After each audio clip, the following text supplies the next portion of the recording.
Расул Озбекович, поговорим мы сегодня про систему профтехобразования и конкретно остановимся на вопросе о проведении конкурса директоров профтехлицея. И колледжей. И колледжей, да. Давайте напомним нашим читателям о том, что у нас всего 101 лицей и колледж. Нет, если говорить о профлицеях, то их количество 101.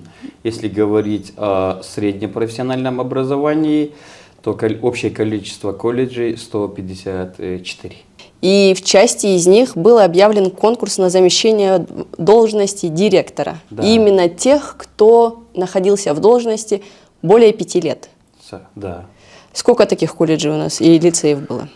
На начало конкурса из профлицеев их количество было 46.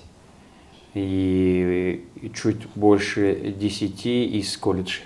А расскажите вообще, для чего этот конкурс проводился? Не только на замещение же директоров, какие-то другие цели Минобразования же преследует проведением конкурса? Конечно. Я буду говорить из нескольких факторов, буду исходить, и буду говорить из нескольких ипостасей, так называемых. Смотрите, первое, я хочу остановиться чуть более подробно на нормативно-правовой основе данного конкурса. Первым делом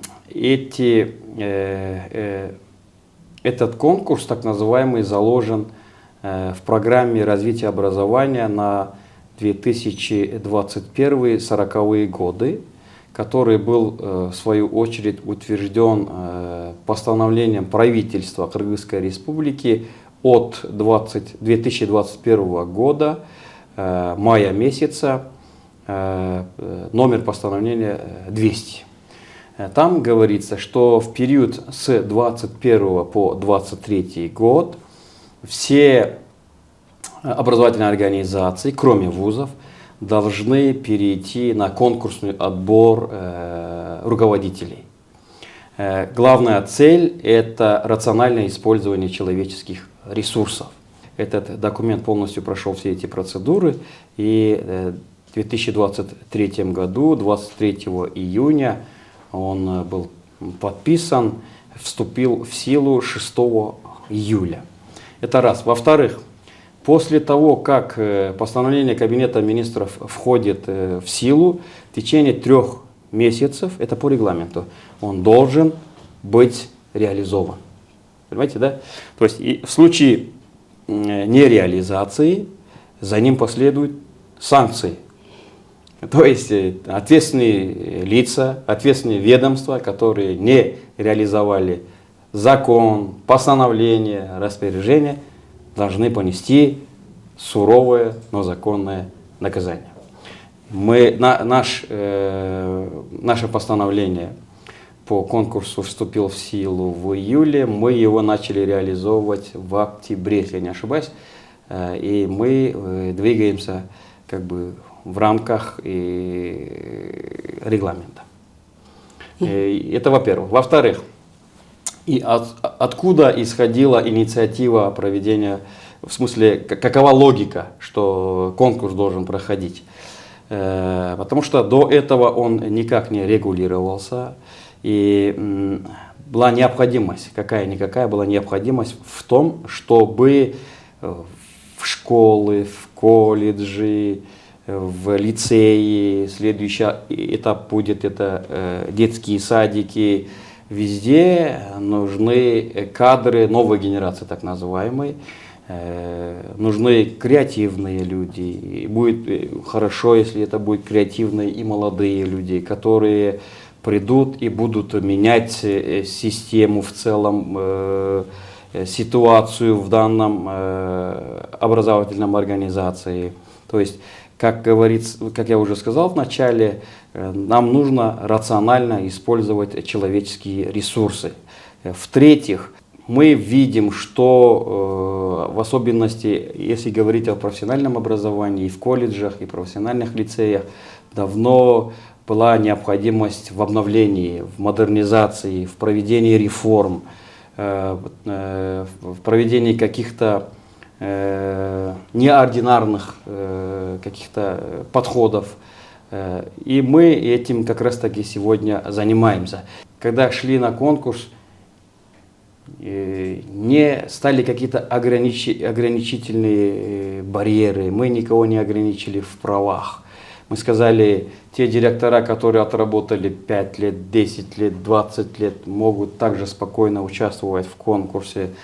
Первый раз не прошел, welcome, второй раз подавай документы, во второй раз не прошел, в третий раз подавай документы. Может быть, хотя по логике, может быть, какие-то, по второй раз не прошел, может быть, какие-то... Умозаключение надо сделать. Да, умозаключение надо было бы сделать и сказать, окей, я не подхожу, может быть, кто-то должен был бы сказать, или мы должны были бы сказать, может быть, надо подумать. Ну, таких каких-то ограничений, никаких ограничений нет. Мы говорим, пожалуйста, приходите и участвуйте в конкурсе. Кто-то говорит о том, что тесты слишком сложные. Я бы с этим не согласился. Почему? Потому что мы после первого раза, когда много людей участвовало, и только 3,6% людей прошли через этот конкурс, мы тоже сказали, что происходит. И сказали, как сделайте, эксперты, пожалуйста, какой-то анализ. Они сказали, я извиняюсь за такое слово, это идеальный тест средней тяжести, да, то есть это не какой-нибудь там архисложный тест, это такой средней тяжести тест. То есть если хорошенько подготовиться, через этот тест можно пройти. И мы тоже с одной стороны успокоились, с другой стороны как бы удивились. Насколько Минобразование сообщает, в тестировании 153 человека приняли участие. Тогда получается 10 человек не пришли на конкурс. И вот, 153 человека садятся за компьютер и выполняют тестирование. Да. Для того, чтобы набрать порог, чтобы пройти во второй этап собеседования, надо набрать порог 70%. Да. И при этом из этих 153 человек этот процент набирают только 9 человек. О чем это говорит? О том, что... Хорошо, мы уже сказали о том, что тестирование было средней сложности. Это низкий уровень квалификации, это неумение просто работать с компьютером, или, может быть, там какие-то временные ограничения были для них, или это стресс. Почему такое маленькое количество людей во второй этап прошло? Два момента. В двух моментах с вами соглашусь, без спора. Это, во-первых, возрастные люди, у них может быть стресс. Это естественно. Второй момент, может быть, из-за того, что у них стресс, какие-то навыки, они как бы забываются.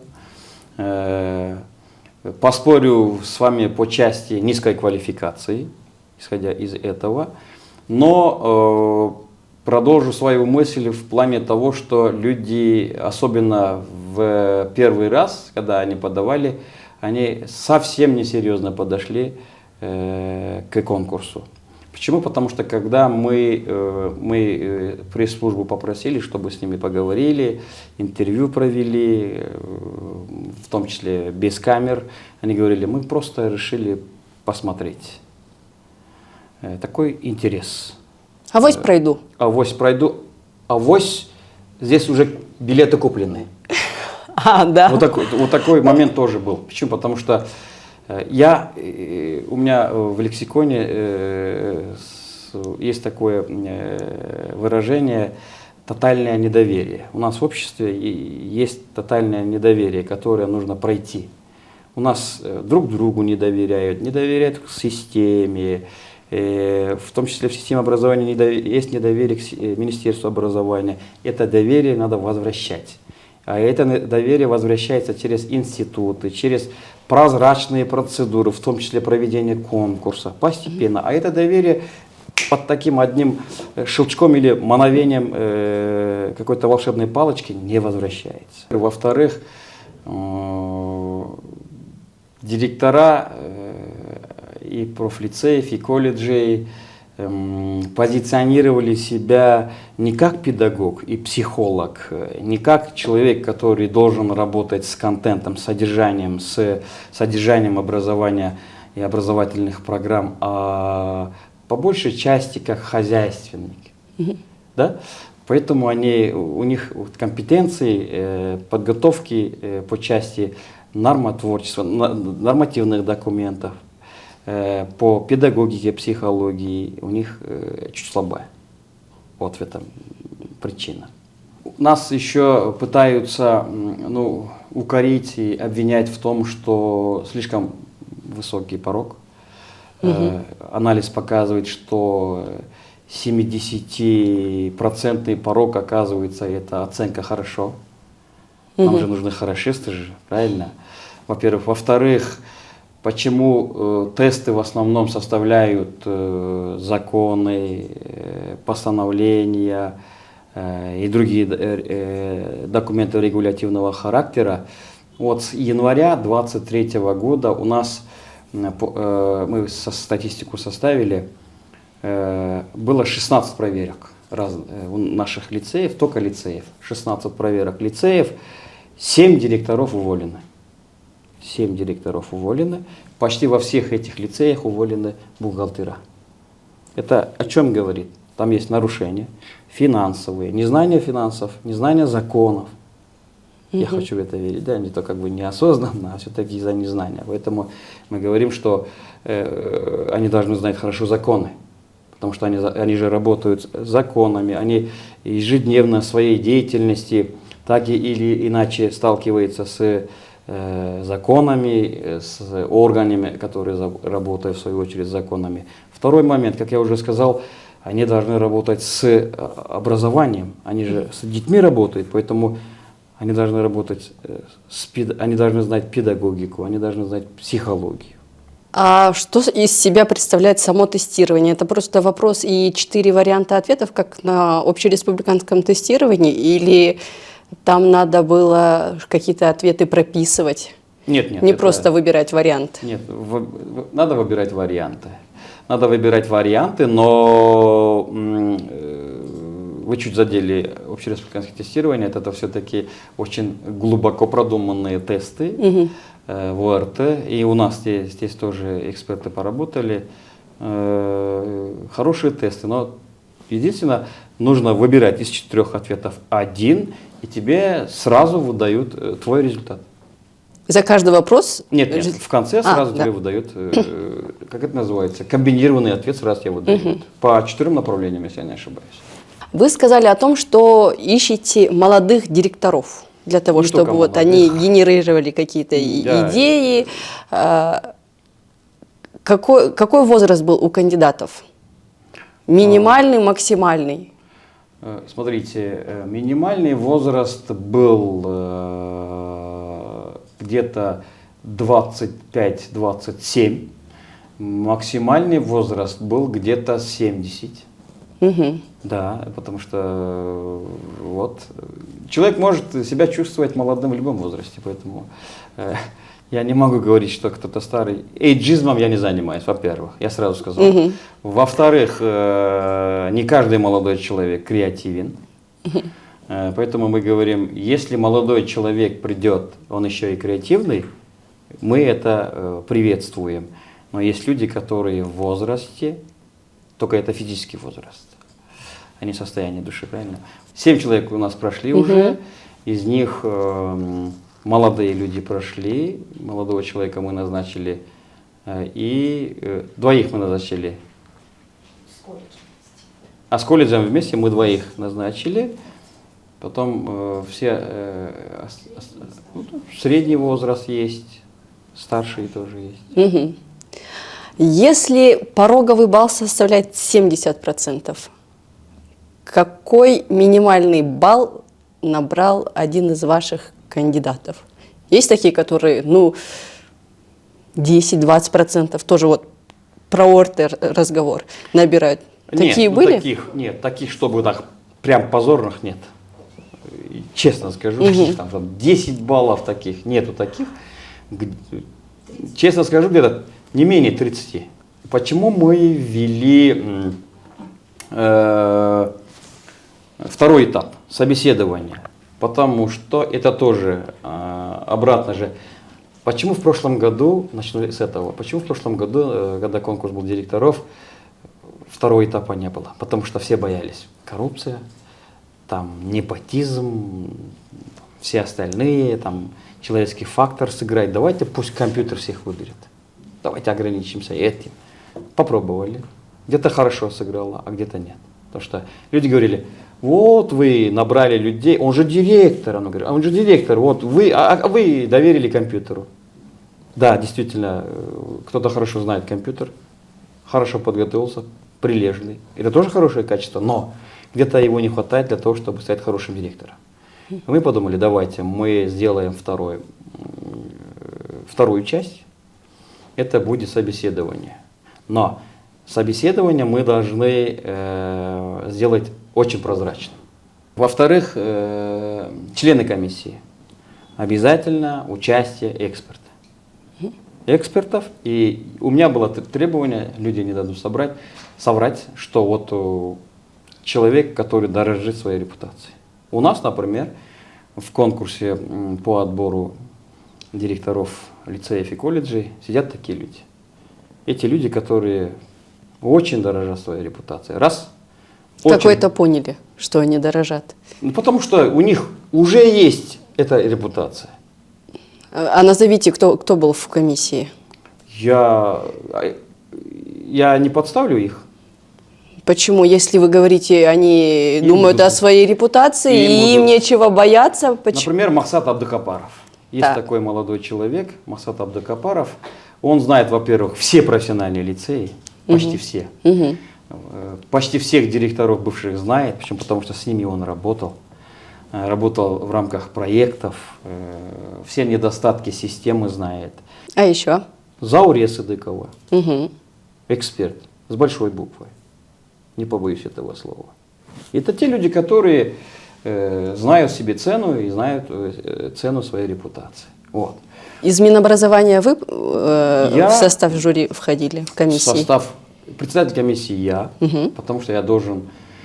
Понимаете, это же быть председателем комиссии, это же не привилегия на самом деле. Я вам честно скажу. Это наоборот. Это большая ответственность. Это можно тут и заболеть.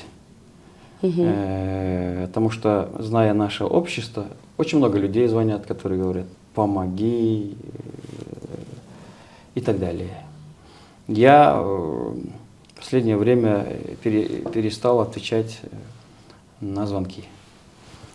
А недавно на заседании Джорку Кенша Дастан Бекешев говорил, что его просили отозвать законопроект, из-за этого обещали Бердеме Берем. Такие у вас были, которые обещали что-то вам за предоставленные вами привилегии при проведении конкурса? Вы говорите, вы трубку не брали.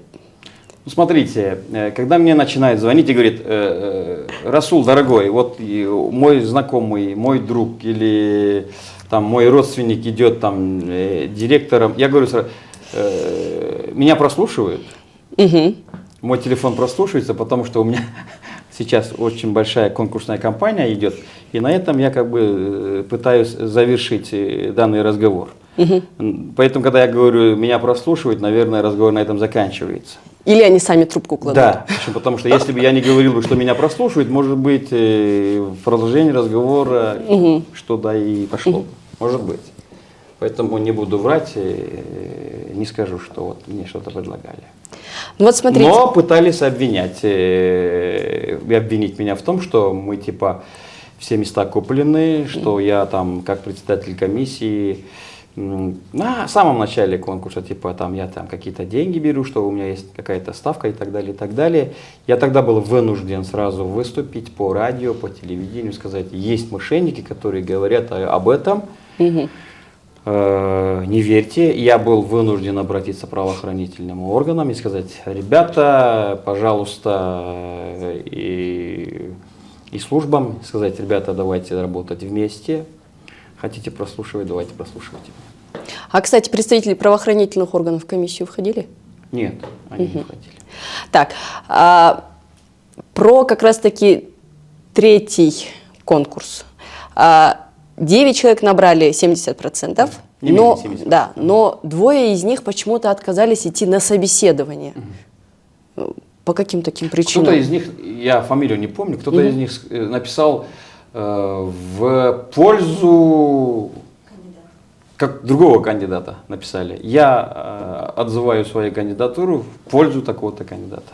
Потому что они с одного колледжа, Ага.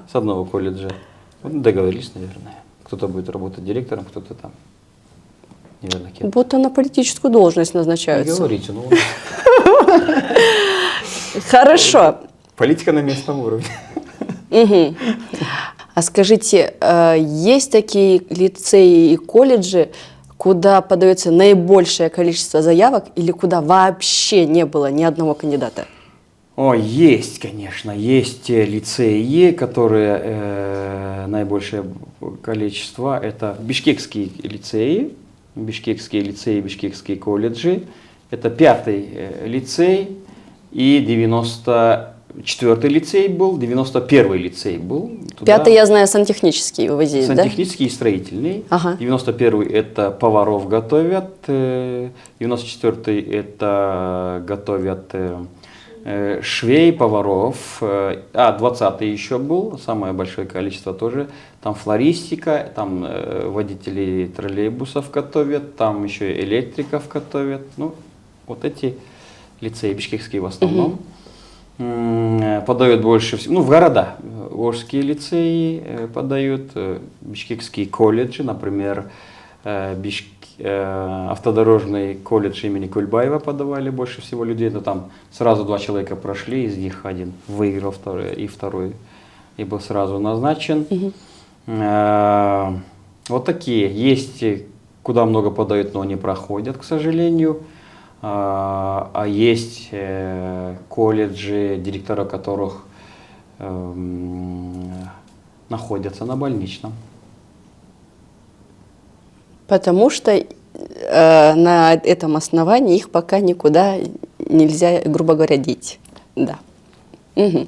А вы не сказали про те колледжи, куда не подавали заявки. Были такие? Да, есть такие. Это в особенности лицеи, которые находятся в регионах. До того, как в третий раз конкурс был проведен, стало известно о том, что 10 человек написали главе Кабмина Акылбеку Джапарову и министру образования доктору Шашеевне письмо, где жаловались на сам конкурс, якобы он незаконно был назначен. Не рассматривался ли вариант приостановления проведения конкурса, да, вот разрешения вот этой ситуации? Нет, почему? Потому что я уже вначале сказал, какова нормативная база. Потому что она была заложена, повторюсь, в программе развития образования 2140, и он должен был бы быть реализован 21-23 год, декабрь. Я должен был бы его по-любому реализовать, и он реализовывается, и он не противоречит никаким законам.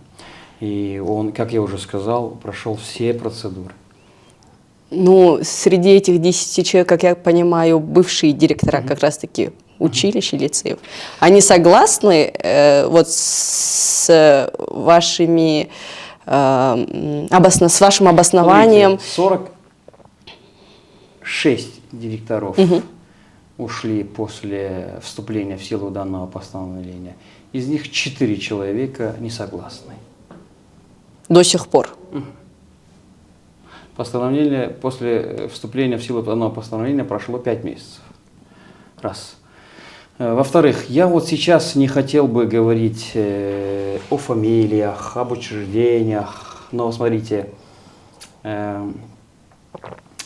есть факты незаконной выдачи сертификатов, фальшивых сертификатов людям, которые находятся за рубежом. Эти факты переданы правоохранительным органам, они проверяются. Есть жалобы на действия директоров, бывших директоров, нарушение закона. Каким образом они нарушают? Нарушают финансовые нарушения, тендерные нарушения, нарушения по части трудового кодекса, когда они берут на работу, например, человека, который не соответствует совсем по квалификации. Например, есть случай, когда директор, бывший уже директор, берет на работу человека на позицию повара. А это повар должен быть человеком высокой квалификации. Он работает с продуктами, он работает с детьми, заметьте. Он не работал, нет несоответствия квалификации, раз. Во-вторых, документ, который находится внутри личного дела, вызывает какие-то сомнения. Отсутствует, небось, еще и санкнижка. Смотрите, да. Да, Ага. вот. В-третьих, в общежитии находятся родственники данного директора. В-четвертых, за счет спецсредств лицея выдаются премиальные своим родственникам. В общежитии проживают родственники, целое крыло занимают. Они еще и угрожают после того, как ушли из этих лицеев. Говорят, что они еще вернутся. Вот такие вот факты есть. Есть голосовые сообщения, которые они отправляют своим сотрудникам. Они были вынуждены обратиться в Министерство образования. Мы создали комиссию, мы проверили. Заключение комиссии готово. Мы решаем сейчас опубликовать, не опубликовать, во-первых. Ну, в любом случае мы будем... Там уже, по-моему, принято решение. Бухгалтер уволен. Те люди, которые не подходят по квалификации, они уволены. Мы направляем этот документ и в прокуратуру, и в ГКНБ. Плюс, наверное, будем решать о том, чтобы публиковать, не публиковать. Так эти 4 человека уволены не на основании постановления о проведении конкурса, а на основании тех 16 проверок, вот среди них 7 директоров. Если мы говорим о 4 человеках, да. Мы не говорим о том, что они уволены по итогам каких-то комиссий. Но сейчас среди этих 4 есть, как бы помягче выразиться, есть... А говорите не мягко. Ну, смотрите, комиссия работает. Да. По крайней мере, в одном из этих 4 отработала, в одном уже работает, потому что есть факт вымогательства от сотрудника каких-то денег за счет зарплаты. Отец приходил, сам сотрудник приходил. Вымогательство у кого? У сотрудников денег. Директор вымогал у своих сотрудников деньги. Понятно. Но, насколько я знаю, мне тут рассказали, что как раз-таки эти 4 сотрудника подали иск против Минобразования. И он уже зарегистрирован в суде? Да. Ну да. В каком? Я не знаю. Этим юристы будут заниматься. Смотрите, я не знаю каких-то тонкостей, но они, если подали иск, они должны будут судиться и должны отменить постановление Кабинета министров Кыргызской республики. И тем самым отменить результаты конкурса. Ну, насколько я понимаю, по месту нахождения Минобразования должен будет рассматривать Первомайский районный суд. Наверное, это да. Угу. Ну, о результатах, я думаю, мы еще узнаем, Ну, да? да, конечно. По поводу конкурса в оставшихся училищах и лицеях, вы когда хотите завершить полностью вот один круг? Ну, как вы видите, это не от нас зависит. Это зависит прежде всего от претендентов на должности директоров. Если они в следующий раз подготовятся все, и они все преодолеют порог, мы сразу закончим тогда комиссию. Какая минимальная и максимальная зарплата у директоров? Они же не идут туда работать только для того, чтобы... Они же как-то должны быть мотивированы финансово. Смотрите, в прошлом году, когда были, в апреле месяце, когда подняли зарплаты учителям, подняты зарплаты и мастерам, и учителям наших лицеев и колледжей на 80%, как и в школах. Всем. Всем подняты, кроме директоров и заместителей директоров. В этом году с сентября на 50% подняли зарплаты директорам и замдиректорам школ. Но они не были подняты для директоров лицеев и колледжей. Средняя зарплата сейчас, она не такая уж большая. Я могу цифры вам скинуть, сейчас не помню, какая у директоров, но она небольшая. Но эти зарплаты, как мне известно, поднимались за счет специальных средств, которыми владеют лицеи. Там хорошие цифры тоже были. Вы какой-то ответ хотите получить? Да, раз у них небольшая зарплата, и в принципе кто-то идет занимать эту должность. Есть какой-то интерес? Да, но они же не из энтузиазма своего личного туда идут. Может быть, они думают, что там можно черпать дополнительное какое-то финансирование. Да, вы правы. Смотрите, есть лицеи, где спецсредства составляют 11 миллионов, 5 миллионов, 3 миллиона. И мы не знаем, насколько это все прозрачно проходит. Поэтому мы находим нарушения. Есть лицеи, где мы находим нарушения по части сдачи в аренду имущества, зданий. Эти деньги, наверное, идут мимо кассы. И когда с должности уходят, наверное, есть что терять.